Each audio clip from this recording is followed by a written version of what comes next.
আমরাও আজকে তারেক রহমানের কাছে চ্যালেঞ্জ ছুড়ে দিতে চাই, বাংলাদেশে যদি আপনি সংস্কার বাস্তবায়ন না করেন তাহলে বাংলাদেশে আপনার গতি থাকবে কিনা সে নিশ্চয়তা আমরা দিতে পারি না। এই জনগণের ভোটের বাক্সে কেউ যদি লাথি মারতে চায়, আমরা তার গদিতে লাথি মারতে কোনো কুণ্ঠবোধ বা দ্বিধা সংকোচ করব না। সেই ভাসানির যে মার্কা ছিল তা বিএনপি চুরি করে আজকে তারা ভারতের বিরুদ্ধে নতজানু পররাষ্ট্রনীতি অবলম্বন করেছে। যদি তোমরা ভাসানির মার্কা নিতে পারো তার নীতিও নিতে হবে, না হলে ভাসানির মার্কা ফেরত দাও। রাজশাহীবাসীর কৃষি জমিতে চাষ করবেন, নদীর পানি কি আছে? তো বড় বড় কথা বলে যারা জাতীয়তাবাদী, খাল খনন করে, খালে পানি কি সাগর থেকে আসে নাকি নদী থেকে আসে? এরা আমাদেরকে উল্টা সায়েন্স বুঝায়। তো যদি খাল খনন করতে হয় তাহলে তা আগে তো নদীতে পানি নিয়ে আসতে হবে। এখন যদি ভারতের সামনে গিয়ে নম শুরু করো তাহলে কি খাল খনন করে আমাদের কোনো ব্যবস্থা হবে? আমাদের জীবন বাঁচাতে হলে নদীতে পানি লাগবে, নদীর পানির সাথে আমরা কোনো আপোষ করব না। যদি সরকার রাজশাহীবাসীর নদীতে পানি না নিতে পারে, আপনারা দরকার হয় নদীর পানির জন্য, জীবন বাঁচানোর জন্য ঢাকায় ভারতের দিকে লং মার্চ দিবেন। আপনাদের অধিকার আপনাদেরকে আদায় করতে হবে, এই অধিকারের জন্য প্রস্তুত হন। আপনাদের রাজশাহীতে কোনো কর্মসংস্থানের ব্যবস্থা আছে? অথচ রাজশাহী থেকে বাংলাদেশের প্রধানমন্ত্রী হয়েছে। অবশ্য বাংলাদেশের যিনি প্রধানমন্ত্রী হয়েছেন, আজকেও আমার জন্মস্থান চাঁদপুরে উনি, আর ভাগ্য চাকায় হলো আমি ওনার জন্মস্থানে এসে পড়েছি। চাঁদপুরে উন্নয়ন হয় নাই, রাজশাহীরও উন্নয়ন হয় নাই। শুধু আমরা পেয়েছি কতগুলো কার্ড, যে কার্ডগুলো আমাদেরকে পকেটে নিয়ে ঘুরতে হবে। এই কার্ডে যদি টাকা না আসে তাহলে আমরাও একটা কার্ড বানাবো, সেই কার্ডের নাম হলো লাল কার্ড। যেই লাল কার্ডটা আমরা সরকারের হাতে ধরিয়ে দিব।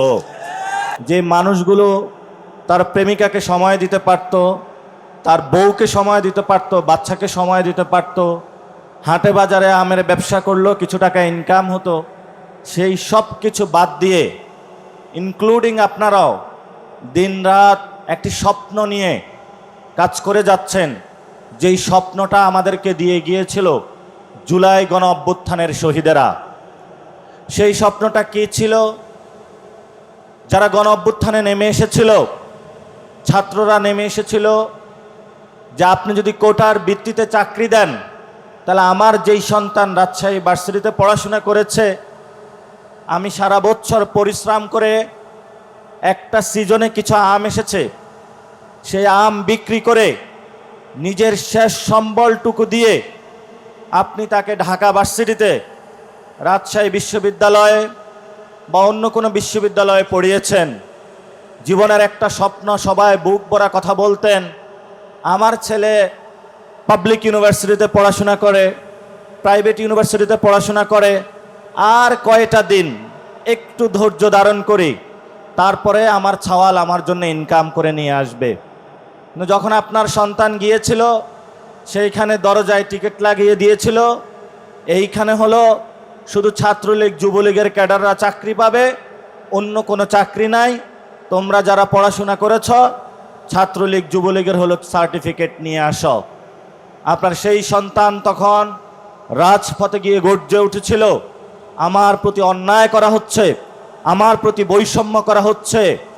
বাবার কাছে আনাস চিঠি লিখে গিয়েছিল, আমি যুদ্ধে গেলাম, যদি আমি মরে যাই তুমি গর্ব ভরে সবার কাছে বলবা আপনাদের এই সন্তান ওয়াসিম দুহাত তুলে, আবু সাইদ দুহাত তুলে রংপুরে দাঁড়িয়ে গিয়েছিল, চিটাগংয়ে ওয়াসিম দাঁড়িয়ে গিয়েছিল। অসংখ্য শহীদ রাস্তায় তারা জান বাজ রেখে আপনাদের কাছে একটা স্বপ্ন দিয়ে রেখে গিয়েছিল।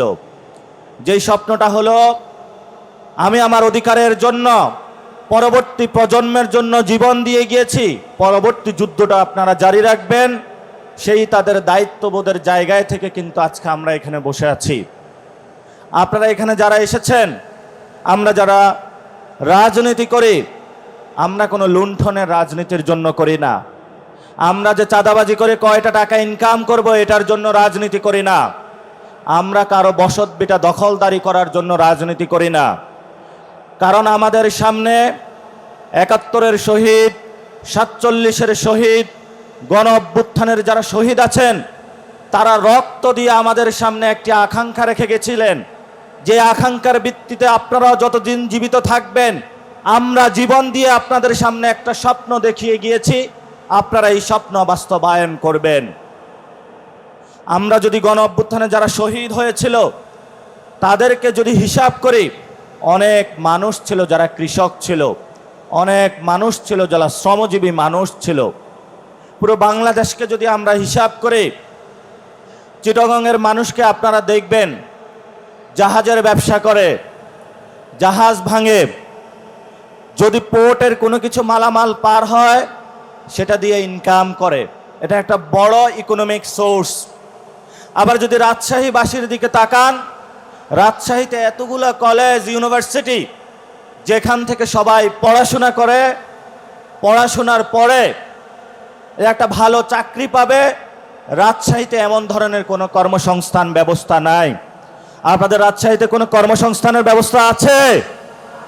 অথচ রাজশাহী থেকে বাংলাদেশের প্রধানমন্ত্রী হয়েছে। অবশ্য বাংলাদেশের যিনি প্রধানমন্ত্রী হয়েছেন, আজকেও আমার জন্মস্থান চাঁদপুরে উনি, আর ভাগ্য চাকায় হলো আমি ওনার জন্মস্থানে এসে পড়েছি। চাঁদপুরে উন্নয়ন হয় নাই, রাজশাহীরও উন্নয়ন হয় নাই। শুধু আমরা পেয়েছি কতগুলো কার্ড, যে কার্ডগুলো আমাদেরকে পকেটে নিয়ে ঘুরতে হবে, এবং আমরা বলেছিলাম এই কার্ডে যদি টাকা না আসে তাহলে আমরাও একটা কার্ড বানাবো, সেই কার্ডের নাম হলো লাল কার্ড, যেই লাল কার্ডটা আমরা সরকারের হাতে ধরিয়ে দিব। আপনাদের বড় একটি মিছিল নিয়ে এসেছেন আপনারা, আপনাদের একটু তানোর উপজেলা থেকে, আপনাদের জন্য সবাই একটা জোরে হাততালি হবে। আপনারা একটু দয়া করে বসে পড়বেন, সবাই শৃঙ্খলভাবে, উপরেও জায়গা আছে, এখানেও জায়গা আছে। দ্বিতীয়ত যে বিষয়টি, এই গণ অভ্যুত্থানে বড় একটি অংশগ্রহণের জায়গা ছিল নারীরা। এখানে বড় একটা সংখ্যক নারী, এই নারীরাই আগামী দিনের সম্পদ। আমার যে জন্ম হয়েছিল আপনাদের মধ্য থেকেই জন্ম হয়েছিল। যখন আমি পৃথিবীতে কোনো একটি টু শব্দ করতে পারি নাই, হাত পা নাড়াচাড়া করতে পারি নাই, আপনারাই আমাদেরকে লালন পালন করেছিলেন। গণ অভ্যুত্থানে যখন আমাদেরকে শেখ হাসিনা গুলি করেছিল, আমাদের সামনে গিয়ে আপনারা বুক উঁচিয়ে দাঁড়িয়েছিলেন, আমার সন্তানকে গুলি করতে পারবা না, এমন সাহস যারা আপনারা বাঘিনীরা দেখিয়েছেন, আপনাদের হাতে আগামীর এনসিপি হলো নিরাপদ। আপনারা আজকে এসেছেন, আপনাদেরকে অনেক ধন্যবাদ জানাচ্ছি। আমি এই যন্ত্রণার মধ্য দিয়ে আপনারা কিভাবে গিয়েছেন এটা আমি বুঝতে পারতাম না। আমার একটা সন্তান হয়েছে, এখন আমি বুঝি কতটুকু যন্ত্রণা, কতটুকু মায়া, মোহাব্বত, ভালোবাসার মধ্য দিয়ে সব কিছু মিলিয়ে আপনারা আদর করে আমাদেরকে শিখিয়ে গিয়েছিলেন। আপনারা আমাদেরকে শিখিয়েছিলেন যে বাবা তুমি কখনো অন্যায়ের সাথে আপোষ করবা না, বাবা তো কখনো তুমি দুর্নীতি, চাঁদাবাদ, সন্ত্রাসের সাথে আপোষ করবা না। এই দীক্ষা শিক্ষা নিয়ে আমরা পুরো বাংলাদেশে ঘুরে বেড়াচ্ছি, যাতে হলো আপনারা যেই মাতৃত্বকালীন সমস্যাগুলো রয়েছে, আপনার পারিবারিক যে সমস্যাগুলো রয়েছে, আপনার চাকরিগত যে সমস্যাগুলো রয়েছে, আপনার মুখে যাতে আমাদের সন্তান হিসাবে নিয়ে দুমুঠো ভাত তুলে দিতে পারি। মা তুমি ছোটবেলায় তুমি আমাকে বুকের দুধ পান করিয়েছ, এখন আমি সবল হয়েছি, কষ্ট করতে পারি, আমার এই শরীর দিয়ে আমি তোমার দুমুখো ভাত তোমার মুখে তুলে দিতে চাচ্ছি। এই আকাঙ্ক্ষা নিয়ে কিন্তু আমরা পুরো বাংলাদেশে ছড়িয়ে যাচ্ছি। আপনারা আমাদের জন্য দোয়া করবেন। পুরো রাজশাহীতে যারা নারীরা আছে তাদের কাছে দাওয়াত দিবেন, সবাই যাতে এনসিপিতে জয়েন করে, আগামী লোকাল গভর্নমেন্টে সবাই যাতে এনসিপির প্রার্থীদেরকে ভোট দেয়, এবং আগামী ইলেকশনে ইনশাআল্লাহ শাপলাকলিতে যাতে আপনারা সবাই ভোট দিতেও পারেন, ভোট নিয়েও আসতে পারেন। এই প্রজেক্ট নিয়ে আগামী 5 বছরের এখনই কাজ শুরু করে দেন। সবশেষে যেটা বলবো, এখানে অনেক তরুণ প্রজন্ম রয়েছে যাদের চোখ দেখলে বোঝা যায় জীবনভর একটা স্বপ্ন, তারা একটা সমুদ্র, তারা এখন শান্ত হয়ে রয়েছে।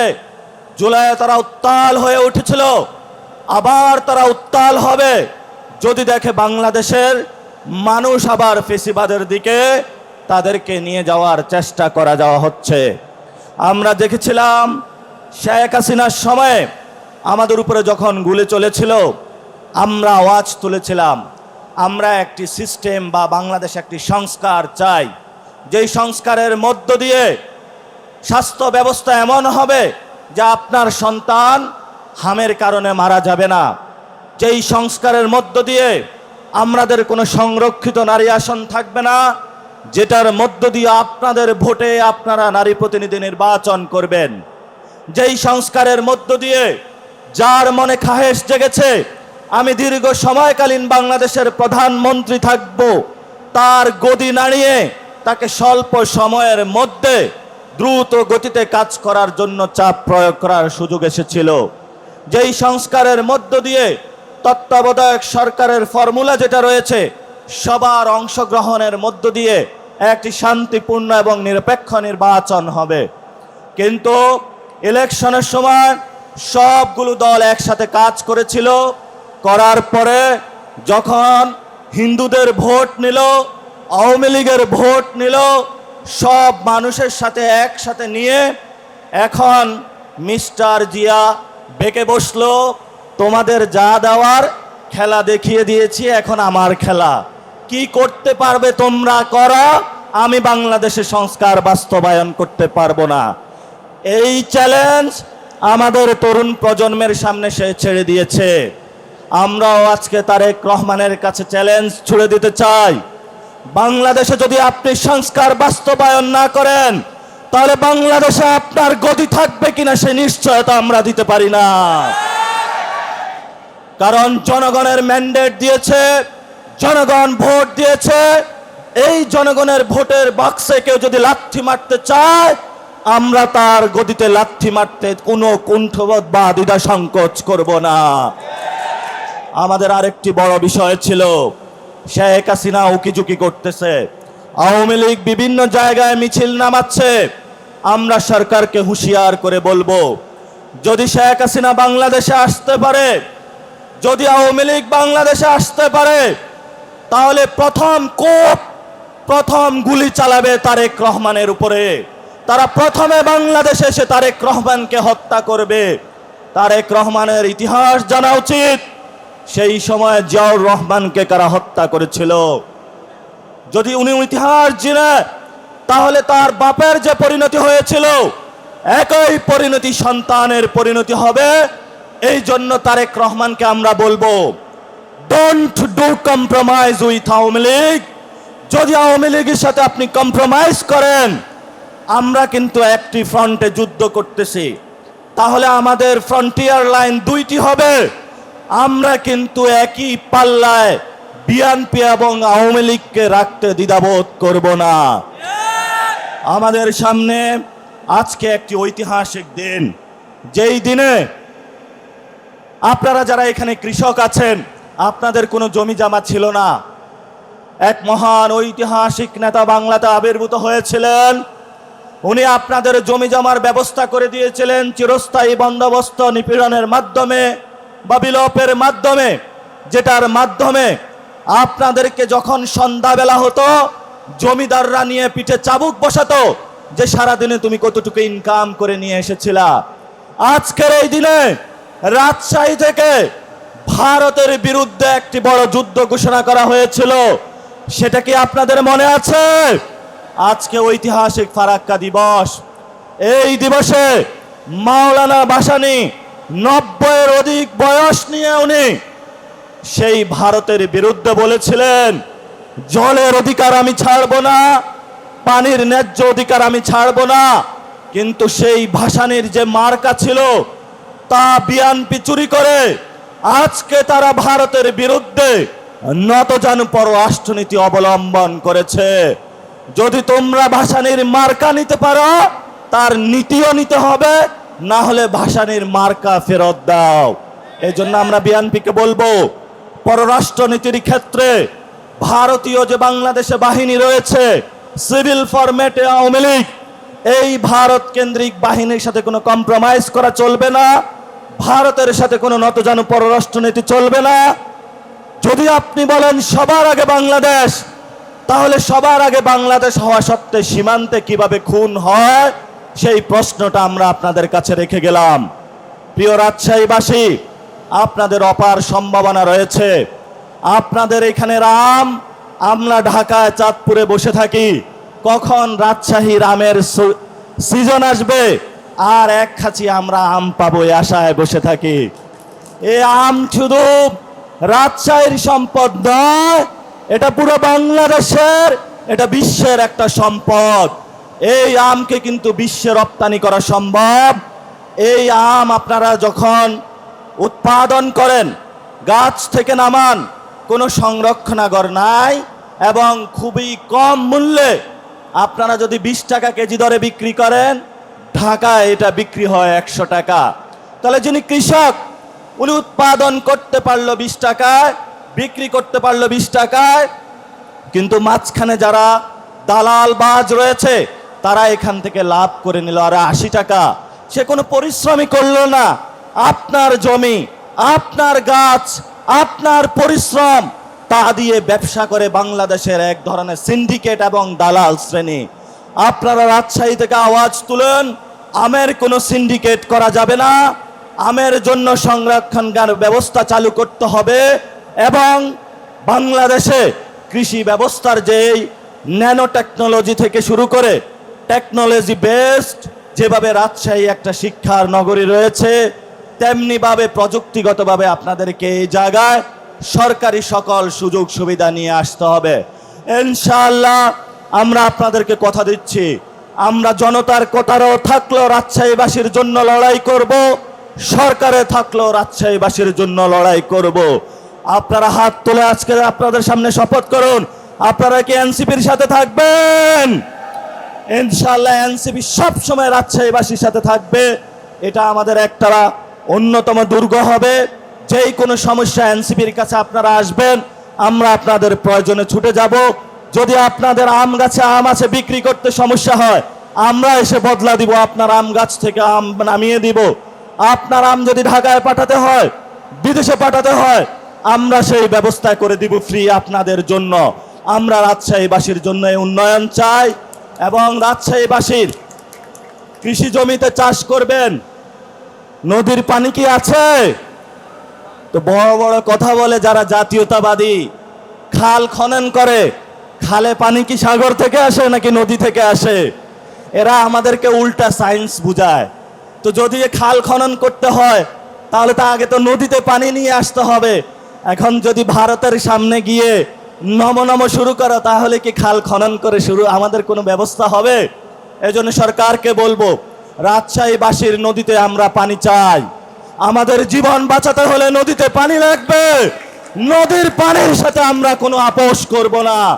যদি সরকার রাজশাহীবাসীর নদীতে পানি না নিতে পারে, আপনারা দরকার হয় নদীর পানির জন্য, জীবন বাঁচানোর জন্য ঢাকায় ভারতের দিকে লং মার্চ দিবেন। আপনাদের অধিকার আপনাদেরকে আদায় করতে হবে। এই অধিকারের জন্য প্রস্তুত হন। জাতীয় নাগরিক পার্টি আপনাদের সাথে আছে। আপনাদের লড়াই আমরা সারথি হতে প্রস্তুত। সবাই ভালো থাকবেন, দোয়া করবেন। আজকে যারা এখানে এসেছেন, আমাদের একটু পরে একটা প্রোগ্রাম আছে, প্রোগ্রামে সবাই অংশগ্রহণ করবেন। আমাদের আপনাদের আকর্ষণ জনাব সার্জিস আলম আছে, তার বক্তব্য আমরা শুনবো। আজকের এই প্রোগ্রাম বাস্তবায়নে যারা আমাদেরকে সহযোগিতা করেছেন, বিশেষত মিডিয়ার ভাইয়েরা, রাজশাহীতে যারা কাজ করেন, আপনারা অনেক ফ্রেন্ডলি মানুষ। নদীর পাড়ে তো আপনারা আছেন, হাওয়া বাতাসটা অনেক ভালো, খুবই মজার মানুষ এবং খুবই আপনারা ভালো মানুষ। আপনারা আজকে এসেছেন, আপনাদেরকে অনেক ধন্যবাদ। যারা এই প্রোগ্রাম সাকসেসফুল করেছেন, আপনাদেরকে আমরা অসংখ্য ধন্যবাদ জানাচ্ছি এবং আমরা আশা করি আগামীতে একটি অটুট বন্ধন হবে রাজশাহীবাসীর সাথে এনসিপির, এবং রাজশাহীর যতগুলো আসন আছে ভবিষ্যতে এনসিপির একটি বড় দুর্গ তৈরি হবে। সেই প্রত্যাশা জানিয়ে আমি আমার কথা শেষ করছি। আসসালামু আলাইকুম ওয়া রাহমাতুল্লাহ। সময় বেশি নিয়ে গিয়েছি, রাগ করবেন না। যে রাজশাহী, এটা অনেক মজার জায়গা, এটা আল্লাহর একটা বড় নিয়ামত। এটা আপনারা ধরে রাখবেন এবং ভবিষ্যতে দেখবেন বাংলাদেশের সব কিছু এখানে আসা শুরু করবে। সবাইকে আসসালামু আলাইকুম ওয়া রাহমাতুল্লাহ।